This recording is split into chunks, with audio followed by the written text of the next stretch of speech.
Olá, galerinha, tudo bem com vocês? Eu sou a professora de língua portuguesa de vocês e me chamo Elianara Córdova. Sou formada em letras português e inglês pela UTFPR. Na aulinha de hoje, nós iremos estudar elementos da narrativa e pontuação textual dentro do clássico O Pequeno Príncipe. Os objetivos da aula de hoje: reconhecer e identificar o uso correto das vírgulas dentro de trechos do livro, reconhecer o efeito de sentido decorrente da exploração de recursos da narrativa e identificar as características da narrativa. Bom, para a gente retomar aqui rapidamente, nós temos a nossa aulinha de leitura semanal, né, onde nós lemos aí um tema livre de cada um, e também nós temos a nossa aula de literatura, onde a prof escolheu O Pequeno Príncipe. Nós todos já lemos na íntegra este livro e nós conversamos um pouquinho sobre a relação social e afetiva dos personagens. Como que a gente pode usar essa interpretação na nossa sociedade, na nossa interação sociocultural. Bom, os elementos da narrativa são 5: narrador, personagens, espaço, tempo e enredo. O narrador, qual que é a sua função dentro do texto? É o relator dos fatos, né? É ele que nos dá esse background aí, ele nos mostra qual é a relação entre os personagens, ele nos mostra o que já foi, o que virá, o que está acontecendo neste momento, e ele pode ser em primeira pessoa ou em terceira pessoa. Vamos ver qual é o personagem, qual é o narrador, da narrativa. Peço perdão às crianças por dedicar este livro a uma pessoa grande. Tenho uma desculpa séria e assim por diante. Nesse trecho, a gente tem os verbos peço, tenho e possuo. Todos os verbos estão na primeira pessoa do singular com o sujeito oculto ali. Eu peço, eu tenho, eu possuo. Ou seja, está em primeira pessoa. Personagens são aqueles que vivem a história, são aqueles que estão ali envolvidos, né? Eles que fazem toda a trama acontecer, porque eles estão dentro da narrativa, vivendo e acontecendo aquele momento. Eles podem ser protagonista, ou seja, o principal, o antagonista e também o secundário, tá? O nosso personagem principal aqui é o nosso Pequeno Príncipe e também podemos considerar o narrador, que é o piloto do avião. Ele também é personagem da narrativa. E nós temos outros personagens que nós já conversamos. O terceiro elemento, então, é o espaço, que é o lugar onde acontece a narrativa, né? Nós temos aqui no Pequeno Príncipe o planeta Terra. Olha que legal, ele vem visitar nosso planeta, ele vai visitar outros planetas que são nomeados ali com números no livro, e ele também passa no deserto do Saara, né, que é onde o piloto ali se encontra com o seu avião em pane.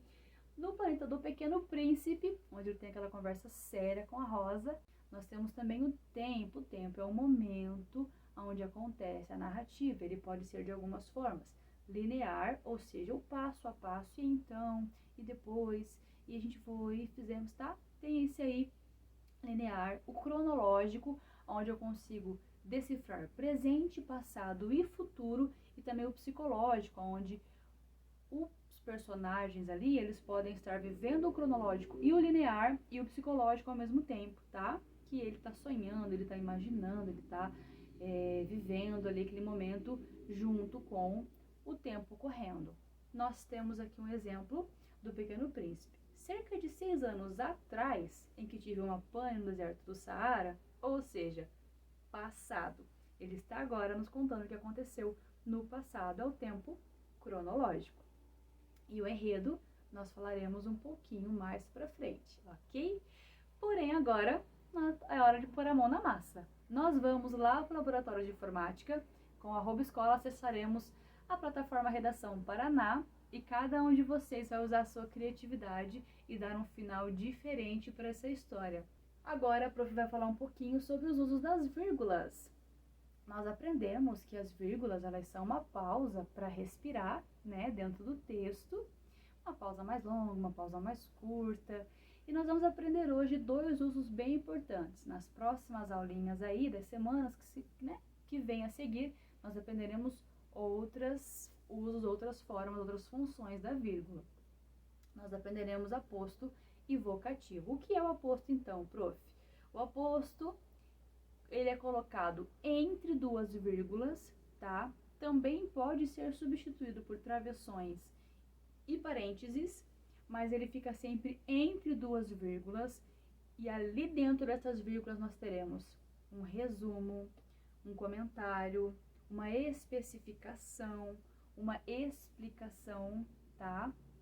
Por exemplo, a professora Elianara, vírgula, aquela baixinha, vírgula, deu uma aula excelente hoje. Esse entre vírgulas, aquela baixinha, está especificando qual professora Elianara, porque tem muitos, né, gente? Qual professora Elianara nós estamos falando? Qual professora de língua portuguesa? A professora de língua portuguesa, vírgula, aquela loira, veio hoje. Talvez sim, uma loira, uma morena, uma japonesa, né? Então, qual delas que nós estamos falando está especificando? E a prof trouxe aqui alguns exemplos dentro do livro. Todas as pessoas grandes foram um dia crianças, mas poucas se lembram disso, certo? Esse travessãozinho ali tá também no mesmo uso da vírgula, e ele está fazendo ali também um comentário, tá? Ele tá dando ali como se fosse quase uma opinião dele, né? Mas poucas se lembram disso, é um comentário, é um adendo, é um anexo ali. Vivi, portanto, só, sem amigo com quem pudesse realmente conversar. Até o dia, cerca de 6 anos atrás, ele vai dando várias especificações e explicações e informações adicionais ali, todas entre vírgulas, tá? São apostos. Para uns que viajam, as estrelas são guias. Para outros, elas não passam de pequenas luzes. Para outros, os sábios são problemas. Que viajam, os sábios, está entre vírgulas, por quê? Porque ele está especificando de quem nós estamos falando, tá? Para uns, as estrelas são guias, para outros são problemas. Esses outros, quem são? Tá? Ele está colocando entre vírgulas este aposto para nos mostrar especificamente, nos explicar sobre quem ele está falando, ok? E aí nós temos também o uso do vocativo. O vocativo nada mais é, com esse nome chique, nós chamarmos alguém, tá? Tá ali, chamar, serve para chamar, que chama, interlocução, chamamento, interpelação, tá? Se eu digo assim, Maria e Letícia estão conversando muito hoje na aula, eu estou falando com Maria e Letícia? Eu estou falando sobre elas, né? Eu posso estar falando com a pedagoga, olha, fulana, a Maria e Letícia estão conversando demais. Mas eu posso falar como, Maria e Letícia, vocês estão conversando muito hoje na aula. Quando eu digo Maria e Letícia, vocês estão conversando muito, eu estou chamando elas para poder conversar com elas, tá? Então, o vocativo, ele é específico para chamamento, diferente do sujeito, como a prof fez da primeira vez. E aqui, no Pequeno Príncipe, nós temos príncipe.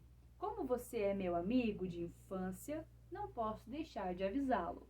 Ele chama o príncipe, príncipe. Como você é meu amigo de infância, não está falando sobre o príncipe, ele está falando com o príncipe. E tem uma parte bem legal que a prof separou para vocês, que é quando o narrador nos chama, leitores, para conversar. Meus amigos, como eu próprio, já estivemos por muito tempo, e aí ele dá uma explicação longa que a prof recortou ali. Meus amigos, ele chama a gente, chama a nossa atenção, nos chama para conversa, para poder continuar a falar, a explicar. Nós vamos fazer mais uma atividadezinha, então, bem legal, que vai ser. Vocês vão se reunir em grupo, já sabem até quem são, né? Os trios aí, os quartetos, pode ser trio, pode ser dupla, pode ser quarteto. Escolham aí cada um que vai trazer de material, tá? Para a próxima aula, nós vamos escolher um trecho do livro, pode ser sim relacionado ao filme, tá? Que nós já assistimos também depois que terminamos de ler o livro. E nós vamos fazer uma maquete de uma parte que vocês mais gostaram aí do livro, ok? Vamos tentar não repetir pra gente fazer, quem sabe, quase todo o livro, né? Vamos fazer maquetes e vamos apresentar na próxima aula. Bom, gente, não faltem, espero por vocês. Um beijo!